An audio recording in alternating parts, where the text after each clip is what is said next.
Agora sou Joe, né? Agora sou eu que vou falar aqui. Querido Damião dos Santos. Damião Santos, ele, como técnico de informática, ele é um excelente advogado, né?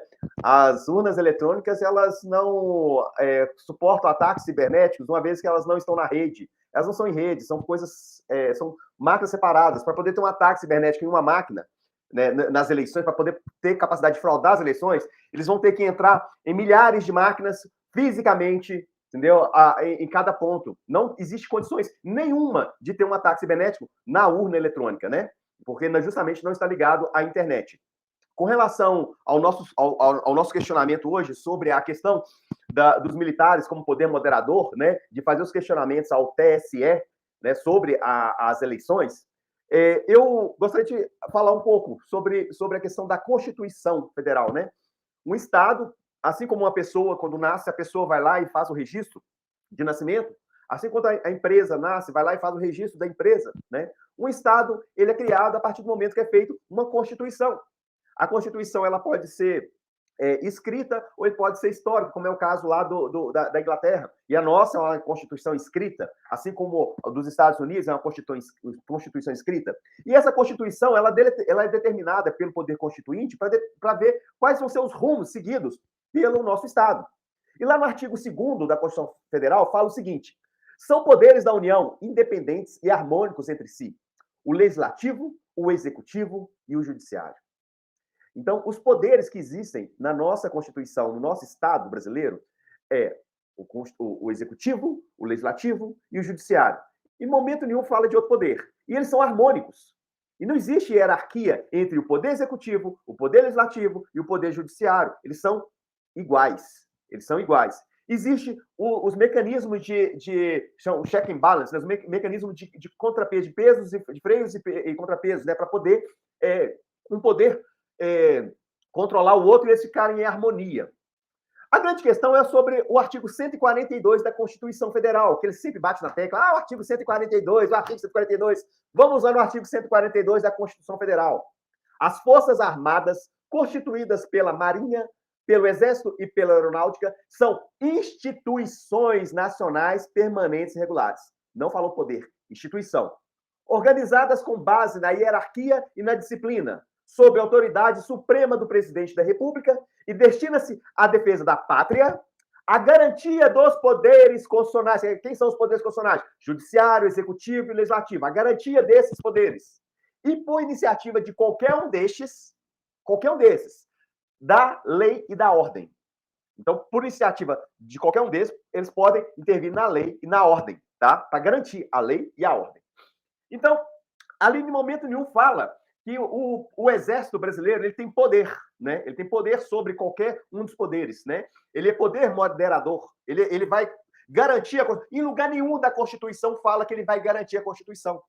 Pelo contrário, o artigo 102 da Constituição fala que o STF é o guardião da Constituição. Então, se o STF é o guardião da Constituição, o poder não, né? As instituições militares, eles devem, tá? Subordinação a qualquer um ministro do STF, no qual o presidente do TSE é um ministro do STF.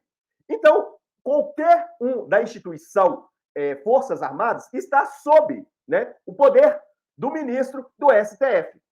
Bom, o artigo 121 da própria Constituição, ele fala que lei complementar disporá sobre a organização e competência dos tribunais, dos juízes de direito e da justiça eleitoral.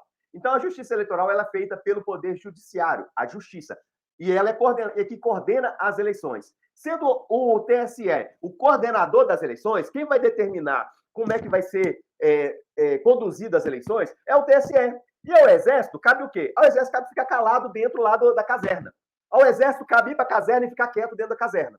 Graças a Deus, ao contrário do Rubão, que teve orgulho de servir lá aos militares, né? Eu tive orgulho de ser dispensado, tá? Eu não vejo o motivo para que ter um corpo militar igual ao Exército, tá? Um corpo militar no país em período global, em época de globalização, a gente tem um exército caro, um exército que não produz nada, não tem nada que eles produzem, não existe nada que fala assim, isso aqui foi produzido pelo Exército. Pelo contrário, Somente sugam e sugam. E veja bem, toda vez que teve um problema no nosso país, porque o nosso país nasceu em 88, mas a gente tem uma história de 500 anos. E nessa história, que é o local onde que a gente vive, foram vários Brasis, porque houve várias constituições. E toda vez houve interferência do Exército. Lá, Dom Pedro II, em 1889, o Exército foi lá e derrubou Dom Pedro II, proclamando a República do Brasil, através de um golpe militar. Tá? Em 22, tentaram derrubar Epitácio Pessoa, que foi um presidente regularmente eleito. Em 1924, 2 anos após, tentaram derrubar Arthur Bernardes. Em 1930, Washington Luiz. E fizeram o quê? Derrubaram Washington Luiz e colocaram Getúlio Vargas lá. Em 1937, eles derrubaram, eles anularam as eleições do Poder Legislativo e colocaram Getúlio Vargas como um ditador em 1937. Em 55, eles tentaram derrubar JK. Em 62, instituíram um parlamentarismo no Brasil, porque não quiseram deixar o Jango assumir, ficaram com medo do Jango assumir, e aí, em 64, deram o golpe militar, no qual assumiram o poder do Brasil, destituindo o Congresso Nacional, não temos mais Congresso Nacional, e quem manda é somente o ditador. E o ditador, quando ele manda, só cabe a gente obedecer, porque o resto é na bala. Então, o que acontece? Toda vez que o Exército Brasileiro ele tentou intervir na questão política, foi de uma forma de golpe. Foi de uma forma de golpe. O Exército Brasileiro ele é uma instituição, assim como é a Junta Comercial, assim como é a Polícia Civil, assim como é o SUS, assim como é as escolas. Ele é simplesmente uma ferramenta que vai ser utilizada por quem vai trabalhar, né? Quem que são as pessoas que vão trabalhar? O presidente da República ou o presidente do Congresso Nacional ou o presidente do STF. Essas pessoas utilizam essa ferramenta de acordo com a lei. E aí cabe o quê? Cabe simplesmente a obedecer. Mas, lá no artigo 142, fala que a coordenação suprema, né? A autoridade suprema, né, é o presidente da República. Por que o presidente da República é a autoridade suprema das Forças Armadas? Que não cabe questionamento de um oficial com as decisões do presidente. Assim também não cabe questionamento de um oficial com as decisões do STF. Assim como não cabe também as decisões, as questionamento do Exército com as decisões do Congresso Nacional. Então, o que acontece? Essa interferência, ela só gera uma insegurança jurídica, uma insegurança política no nosso Estado brasileiro. Por quê? Porque eles têm as armas. Constitucionalmente, quem está com o tanque na mão são eles. Né? Só que eles não podem mexer na política, eles não podem intervir na política. A Constituição deixou bem clara que o poder é civil e não militar. E o militar ele só está ali para ser usado quando o civil precisar. Se o civil não está precisando, cabe o general 4 estrelas, 6 estrelas, 5 estrelas, ficar calado dentro da caserna, porque é lá que é o lugar deles. É isso aí que é a minha opinião. Vou tentar ser breve aqui, tá bom? Na verdade é o seguinte, os meus questionamentos, o que eu falo, não é bandeira que eu carrego, tá? A questão é pontual, é histórica e jurídica, que eu analisei aqui dentro da Constituição brasileira, e não uma questão política, uma situação política da minha ideologia política. Com relação à urna, eu voto desde 94 e sempre votei em urna eletrônica, eu nunca votei no papel. Mas eu sempre participei, eu sempre gostei, entendeu, da política, sempre me interessei. Isso desde lá. Eu fui presidente de Grêmio lá na 5ª série, 7ª série, eu sempre me envolvi e eu sempre gostei disso. Como é que é frágil o papel, a questão do papel em relação à urna eletrônica? Lá era assim, ó, fazer dessa forma. Eu quero comprar votos, tá bom? Então eu vi pro Lindomar, você, Lindomar, eu vou te dar R$100 pelo seu voto, ok? Mas como é que eu vou comprovar que o Lindomar votou em mim? Lindomar, vou te dar agora R$50, ok? E você vai levar esse papel lá na urna. Na hora que você for votar, você vai lá no sistema, que aí na urna é separado, né? É escondido, a urna do papel é escondido. Você vai pegar a cédula original, vai dobrar, colocar no seu bolso, e essa cédula que é falsa, você vai lá na frente do fiscal e vai colocar na urna, ok?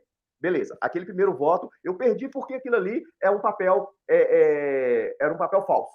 Só que agora eu tenho uma cédula original, no qual o Lindomar vai me devolver, eu vou pagar ele os outros R$50, beleza?